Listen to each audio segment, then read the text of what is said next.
Hello नमस्कार दोस्तों, आप सभी का स्वागत है आपके अपने YouTube channel online GK pre classes में। आज की इस वीडियो में हम दिल्ली पुलिस कांस्टेबल 2023 के एग्जाम के लिए कंप्यूटर के 20 बहुत ही इंपॉर्टेंट क्वेश्चन लेकर आए हैं जो आपके दिल्ली पुलिस कांस्टेबल के एग्जाम के लिए इंपॉर्टेंट रहेंगे। और ये हमारी कंप्यूटर की 5वीं क्लास होने वाली है। इससे पहले हम कंप्यूटर की 4 क्लास करवा चुके हैं, जिन्हें अभी तक आपने नहीं देखा है तो प्लेलिस्ट के अंदर जाकर इन 4 क्लासों को देख सकते हैं। और आज की इस 5वीं क्लास के अंदर कंप्यूटर के 20 इंपॉर्टेंट क्वेश्चन होंगे, तो इस वीडियो को आपको कंप्लीट देखना है और वीडियो के एंड में आपको बताना है कि 20 में से आपके कितने क्वेश्चन है सही होते हैं। तो चलिए शुरू करते हैं हमारी इस कंप्यूटर की 5वीं क्लास को बिना देरी के।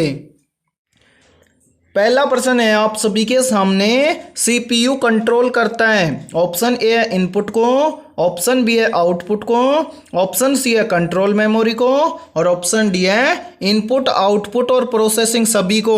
तो इन चारों में से जल्दी से बताओ करेक्ट आंसर क्या हो जाएगा। पूछा गया है कि सीपीयू कंट्रोल करता है, तो करेक्ट आंसर हो जाएगा सभी का ऑप्शन है डी। यानी कि जो सीपीयू होता है ये इनपुट आउटपुट और प्रोसेसिंग तीनों को क्या करता है, कंट्रोल करता है। तो करेक्ट आंसर हो जाएगा सभी का ऑप्शन है डी। तो चलिए अगला प्रश्न देखते हैं। चलिए सेकंड प्रश्न है आप सभी के सामने, सीपीयू का पूरा नाम क्या है। या फिर देखो इस प्रश्न को ऐसे भी पूछ लिया जाता है कि सीपीयू का पूरा नाम क्या होता है या पूर्ण रूप क्या होता है। तो करेक्ट आंसर हो जाएगा सभी का ऑप्शन है सी। यानी कि सीपीयू का पूरा नाम होता है सेंट्रल प्रोसेसिंग यूनिट। तो करेक्ट आंसर हो जाएगा सभी का ऑप्शन है सी। और यहाँ पर याद रखना जो सीपीयू होता है इसको कंप्यूटर का ब्रेन यानी कि दिमाग भी कहा जाता है। तो चलिए अगला प्रश्न देखते हैं। तीसरा प्रश्न है आप सभी के सामने, बैंक में चेक रीड करने के लिए निम्न में से कौन सी विधि का प्रयोग होता है। ऑप्शन ए है ओसीआर का, ऑप्शन बी है एमसीआर का, ऑप्शन सी है ओएमआर का और ऑप्शन डी है एमआईसीआर का। तो जल्दी से बताओ इन चारों में से करेक्ट आंसर क्या हो जाएगा। यहाँ पर देखो पूछा गया है कि बैंकों में चेक को जांच करने के लिए कौन सी विधि का प्रयोग किया जाता है। तो करेक्ट आंसर हो जाएगा सभी का ऑप्शन है डी। यानी कि बैंकों में चेक को रीड करने के लिए एमआईसीआर का प्रयोग किया जाता है। तो करेक्ट आंसर हो जाएगा सभी का ऑप्शन है डी। यहाँ पर देखो काफी बार एमआईसीआर की फुल फॉर्म भी पूछ ली जाती है, तो इसको भी याद रखना है। एमआईसीआर की फुल फॉर्म होती है मैग्नेटिक इंक कैरेक्टर रिकॉग्नाइजेशन। तो करेक्ट आंसर हो जाएगा सभी का ऑप्शन है डी। तो चलिए अगला प्रश्न देखते हैं। चौथा प्रश्न है आप सभी के सामने, कंप्यूटर का हिंदी नाम क्या है। ऑप्शन ए है गणना करने वाला, ऑप्शन बी है संगणक, ऑप्शन सी है हिसाब लगाने वाला और ऑप्शन डी है परिगणक। तो इन चारों में से करेक्ट आंसर हो जाएगा सभी का ऑप्शन है ए। यानी कि कंप्यूटर का हिंदी नाम होता है गणना करने वाला। तो करेक्ट आंसर हो जाएगा सभी का ऑप्शन है ए। तो चलिए अगला प्रश्न देखते हैं। पांचवा प्रश्न है आप सभी के सामने, कंप्यूटर साक्षरता दिवस कब मनाया जाता है। ऑप्शन ए है 5 दिसंबर को, ऑप्शन बी है 2 दिसंबर को, ऑप्शन सी है 3 दिसंबर को और ऑप्शन डी है 14 दिसंबर को। तो इन चारों में से करेक्ट आंसर हो जाएगा सभी का ऑप्शन है बी। यानी कि 2 दिसंबर को मनाया जाता है कंप्यूटर साक्षरता दिवस। तो करेक्ट आंसर हो जाएगा सभी का ऑप्शन है बी। तो चलिए अगला प्रश्न देखते हैं। छठा प्रश्न है आप सभी के सामने, विंडोज वीटा के बाद में कौन सा ऑपरेटिंग सिस्टम आया है। वेरी वेरी इंपॉर्टेंट प्रश्न है ये। ऑप्शन ए है विंडोज 7, ऑप्शन बी है विंडोज 8, ऑप्शन सी है विंडोज एक्सपी और ऑप्शन डी है एमएस डोस। तो जल्दी से बताओ इस प्रश्न का करेक्ट आंसर क्या हो जाएगा कमेंट सेक्शन के अंदर है। यहाँ पर पूछा गया है कि विंडोज वीटा के बाद में कौन सा ऑपरेटिंग सिस्टम आया है। तो करेक्ट आंसर हो जाएगा सभी का ऑप्शन है ए। यानी कि विंडोज वीटा के बाद में ऑपरेटिंग सिस्टम आया था विंडोज 7। तो करेक्ट आंसर हो जाएगा सभी का ऑप्शन है ए। और यदि ये वीडियो आपको पसंद आ रही है तो इस वीडियो को जल्दी से लाइक कर दो और अभी तक आपने इस चैनल को सब्सक्राइब नहीं किया तो फटाफट से इस चैनल को सब्सक्राइब कर दो और साथ में बेल आइकन को प्रेस करना ताकि आने वाली नई वीडियो का नोटिफिकेशन भी आपको सबसे पहले देखने को मिले। और आपके जितने भी दोस्त दिल्ली पुलिस की तैयारी करते हैं तो उनके पास भी इस वीडियो को शेयर करें। तो चलिए अगला प्रश्न देखते हैं।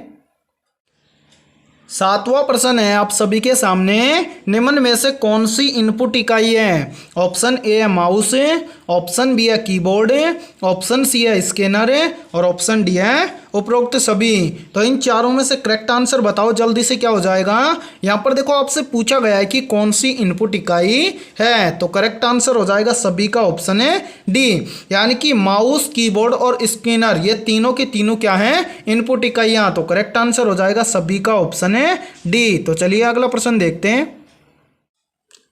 8वां प्रश्न है आप सभी के सामने, 1 गीगाबाइट कितने बाइट के बराबर होता है। या फिर इस प्रश्न को ऐसे भी पूछ लिया जाता है घुमा के कि 1 GB किसके बराबर होता है।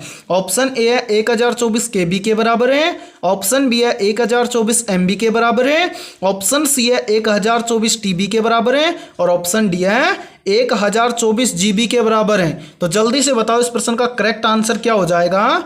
तो यहाँ पर देखो आप सभी से पूछा गया है कि 1 गीगाबाइट कितने बाइट के बराबर है होता है, तो करेक्ट आंसर हो जाएगा सभी का ऑप्शन है बी, यानी कि 1 गीगाबाइट होता है 1024 MB के बराबर है। या फिर हम बोल सकते हैं कि जो 1 GB होता है वो होता है 1024 MB के बराबर। तो करेक्ट आंसर कर लेंगे सभी ऑप्शन है बी। तो चलिए अगला प्रश्न देखते हैं। 9वां प्रश्न है आप सभी के सामने, कंप्यूटर की भाषा में 1 मेगाबाइट में कितने बाइट होते हैं। मोस्ट इंपोर्टेंट प्रश्न है ये। ऑप्शन ए है 1 लाख बाइट, ऑप्शन बी है 10 लाख बाइट, ऑप्शन सी है 10,24,000 बाइट, और ऑप्शन डी है 10,48,576 बाइट। तो जल्दी से बताओ करेक्ट आंसर, इस प्रश्न का आंसर क्या होगा। तो यहाँ पर देखो करेक्ट आंसर हो जाएगा सभी का ऑप्शन है डी, यानी कि कंप्यूटर की भाषा में 1 मेगाबाइट में कितने बाइट होते हैं, या फिर इसको बोल सकते हैं कि कंप्यूटर की भाषा में 1 मेगाबाइट में कितने बाइट होते हैं। तो होते हैं कितने, 10,48,576 बाइट। तो करेक्ट आंसर हो जाएगा सभी का ऑप्शन है डी। तो चलिए अगला प्रश्न देखते हैं। 10वां प्रश्न है आप सभी के सामने, ग्राफिक इमेज को कंप्यूटर में किसकी सहायता से इनपुट करते हैं। मोस्ट इंपोर्टेंट प्रश्न है ये। ऑप्शन ए है स्कैनर की सहायता से, ऑप्शन बी है फ्लॉपी डिस्क की सहायता से, ऑप्शन सी है जॉयस्टिक की सहायता से, और ऑप्शन डी है माउस की सहायता से। तो जल्दी से बताओ करेक्ट आंसर क्या हो जाएगा इस प्रश्न का। आपसे पूछा गया है इस प्रश्न के अंदर है कि ग्राफिक इमेज को कंप्यूटर में किसकी सहायता से इनपुट करते हैं। तो करेक्ट आंसर हो जाएगा सभी का ऑप्शन है ए, यानी कि ग्राफिक इमेज को कंप्यूटर में किसकी सहायता से इनपुट करते हैं। तो करते हैं स्कैनर की सहायता से, यानी कि कोई भी ग्राफिक इमेज हो उसको स्कैनर की सहायता से कंप्यूटर में क्या करते हैं, इनपुट करते हैं। तो करेक्ट आंसर हो जाएगा सभी का ऑप्शन है ए। तो चलिए अगला प्रश्न देखते हैं। 11वां प्रश्न है आप सभी के सामने, इनमें से किसको पोर्टेबल कंप्यूटर नहीं माना जाता है। ऑप्शन ए है डेस्कटॉप कंप्यूटर को, ऑप्शन बी है नोटबुक कंप्यूटर को, ऑप्शन सी है पर्सनल डिजिटल असिस्टेंट कंप्यूटर को, और ऑप्शन डी है इनमें से कोई नहीं। तो करेक्ट आंसर बताओ जल्दी से कि इनमें से किस कंप्यूटर को पोर्टेबल कंप्यूटर नहीं माना जाता है। तो करेक्ट आंसर हो जाएगा सभी स्टूडेंट का ऑप्शन है ए, यानी कि जो डेस्कटॉप कंप्यूटर होते हैं उनको पोर्टेबल कंप्यूटर नहीं माना जाता है। तो करेक्ट आंसर हो जाएगा सभी का ऑप्शन है ए। तो चलिए अगला प्रश्न देखते हैं। 12वां प्रश्न है आप सभी के सामने, पेन ड्राइव इस्तेमाल की जाती है। या फिर देखो इस प्रश्न को ऐसे भी कहा जा सकता है कि पेन ड्राइव का इस्तेमाल किस में किया जाता है। ऑप्शन ए है भंडारण हेतु, ऑप्शन बी है गणना हेतु, ऑप्शन सी है बिजली बैकअप हेतु, और ऑप्शन डी है उपरोक्त में से कोई नहीं। तो इन चारों में से करेक्ट आंसर हो जाएगा सभी का ऑप्शन है ए, यानी कि जो पेन ड्राइव होती है इसका इस्तेमाल किया जाता है भंडारण हेतु। तो करेक्ट आंसर हो जाएगा सभी का ऑप्शन है ए। तो चलिए अगला प्रश्न देखते हैं। 13वां प्रश्न है आप सभी के सामने, कंप्यूटरों में प्रयुक्त आईसी चिप किसके बने होते हैं। ऑप्शन ए है लोहे के, ऑप्शन बी है आयरन के, ऑप्शन सी है सिलिकॉन के, और ऑप्शन डी है सिल्वर के। तो जल्दी से बताओ इन चारों में से करेक्ट आंसर क्या हो जाएगा। यहाँ पर देखो आपसे पूछा गया है कि कंप्यूटर में प्रयुक्त होने वाले आईसी चिप किसके बने होते हैं। तो करेक्ट आंसर हो जाएगा सभी का ऑप्शन है सी, यानी कि कंप्यूटरों में प्रयुक्त होने वाले आईसी चिप बने होते हैं सिलिकॉन के। तो करेक्ट आंसर हो जाएगा सभी का ऑप्शन है सी। और काफी बार देखो यहाँ पर पूछ लिया जाता है कि आईसी की फुल फॉर्म क्या होती है। तो याद रखना आईसी की फुल फॉर्म होती है इंटीग्रेटेड सर्किट। ठीक है, तो करेक्ट आंसर हो जाएगा सभी का ऑप्शन है सी। तो चलिए अगला प्रश्न देखते हैं। 14वां प्रश्न है आप सभी के सामने, प्रिंटर इनमें से किससे संबंधित है? ऑप्शन ए है इनपुट से, ऑप्शन बी है वर्ड प्रोसेसिंग से, ऑप्शन सी है प्रोसेसिंग से और ऑप्शन डी है आउटपुट से। तो जल्दी से बताओ कमेंट सेक्शन के अंदर करेक्ट आंसर क्या हो जाएगा। यहाँ पर देखो आपसे पूछा गया है कि प्रिंटर इनमें से किससे संबंधित है, तो करेक्ट आंसर हो जाएगा सभी का ऑप्शन है डी, यानी कि प्रिंटर एक क्या होता है आउटपुट डिवाइस। तो करेक्ट आंसर हो जाएगा सभी का ऑप्शन है डी। तो चलिए अगला प्रश्न देखते हैं।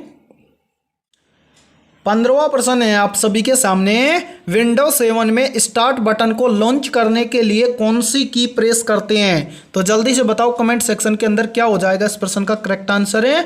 यहाँ पर देखो पूछा गया है कि विंडोज 7 में स्टार्ट बटन को लॉन्च करने के लिए कौन सी की को प्रेस करते हैं? तो करेक्ट आंसर हो जाएगा सभी का ऑप्शन है बी, यानी कि विंडोज 7 में स्टार्ट बटन को लॉन्च करने के लिए विंडो की को क्या करते हैं प्रेस करते हैं। तो करेक्ट आंसर हो जाएगा सभी का ऑप्शन है बी। तो चलिए अगला प्रश्न देखते हैं।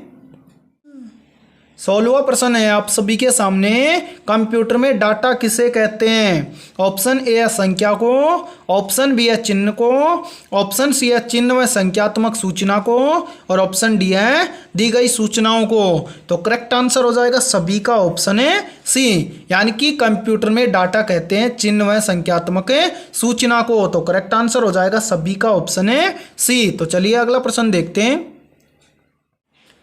17वां प्रश्न है आप सभी के सामने, बारकोड रीडर है, या फिर इस प्रश्न को ऐसे भी कहा जा सकता है कि बारकोड रीडर किस प्रकार की डिवाइस है? ऑप्शन ए है इनपुट डिवाइस, ऑप्शन बी है आउटपुट डिवाइस, ऑप्शन सी है भंडारण डिवाइस और ऑप्शन डी है इनमें से कोई नहीं। तो करेक्ट आंसर हो जाएगा सभी का ऑप्शन है ए, यानी कि जो बारकोड रीडर एक डिवाइस होती है वो होती है इनपुट डिवाइस। तो करेक्ट आंसर हो जाएगा सभी का ऑप्शन है ए। और यदि ये वीडियो आपको पसंद आ रही है तो फटाफट से एक बार इस वीडियो को लाइक कर दो और ज़्यादा से ज़्यादा इस वीडियो को शेयर करें। तो चलिए अगला प्रश्न देखते हैं।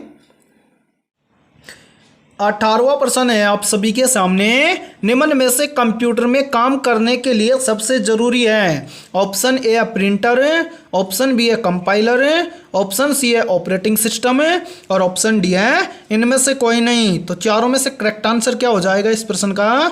यहाँ पर देखो सभी का करेक्ट आंसर हो जाएगा ऑप्शन है सी, यानी कि इन सभी में से कंप्यूटर में काम करने के लिए सबसे जरूरी होता है ऑपरेटिंग सिस्टम। तो करेक्ट आंसर हो जाएगा सभी का ऑप्शन है सी। तो चलिए अगला प्रश्न देखते हैं। 19वां प्रश्न है आप सभी के सामने, कंप्यूटर के वो भाग जिन्हें हम छू सकते हैं क्या कहते हैं भाई उन्हें? ऑप्शन ए है सॉफ्टवेयर, ऑप्शन बी है हार्डवेयर, ऑप्शन सी है दोनों और ऑप्शन डी है इनमें से कोई नहीं। तो जल्दी से बताओ कंप्यूटर के वे भाग जिन्हें हम छू सकते हैं क्या कहा जाता है उन्हें? तो करेक्ट आंसर हो जाएगा सभी का ऑप्शन है बी, यानी कि कंप्यूटर के वे पार्ट जिन्हें हम छू सकते हैं वो क्या कहलाते हैं? हार्डवेयर। तो करेक्ट आंसर हो जाएगा सभी का ऑप्शन है बी। और यहाँ पर देखो एक प्रश्न और भी पूछ लिया जाता है कि कंप्यूटर के वे भाग जिन्हें हम छू नहीं सकते केवल देख सकते हैं क्या कहलाते हैं? सॉफ्टवेयर। ठीक है, तो चलिए अगला प्रश्न देखते हैं। 20वां प्रश्न है आप सभी के सामने, कीबोर्ड में F1 F2 से लेकर F12 के नाम की कुंजियों को क्या कहा जाता है? ऑप्शन ए है विशेष की, ऑप्शन बी है फंक्शन की, ऑप्शन सी है नेविगेशन की और ऑप्शन डी है इनमें से कोई नहीं। तो जल्दी से बताओ करेक्ट आंसर क्या हो जाएगा। यहाँ पर आपसे पूछा गया है कि F1 F2 से लेकर F12 के नाम की जो कुंजियाँ होती हैं उन्हें क्या कहा जाता है? तो करेक्ट आंसर हो जाएगा सभी का ऑप्शन है बी, यानी कि F1 से लेकर F12 तक की जो कुंजियाँ होती हैं उनको कहा जाता है फंक्शन की। तो करेक्ट आंसर हो जाएगा सभी का ऑप्शन है बी। तो आज की इस वीडियो में इतना ही। वीडियो पसंद आई है तो इस वीडियो को जल्दी से लाइक कर दो और चैनल पर यदि आप पहली बार जुड़े हो तो चैनल को कर लो सब्सक्राइब और बेल आइकन को प्रेस करना ताकि आने वाली नई वीडियो का नोटिफिकेशन भी आपको सबसे पहले देखने को मिले। और आज की इस वीडियो में हमने दिल्ली पुलिस कांस्टेबल के लिए कंप्यूटर के 20 इंपॉर्टेंट क्वेश्चन करवाए हैं। इन 20 में से आपके कितने क्वेश्चन सही हुए हैं सभी को कमेंट सेक्शन में बताना है। और जिसके भी 18 प्लस क्वेश्चन सही हुए हैं उनकी तैयारी बेहतर है। तो फिर मिलते हैं ऐसे इंपॉर्टेंट क्वेश्चनों के साथ शाम को 3 बजे। तो चलिए।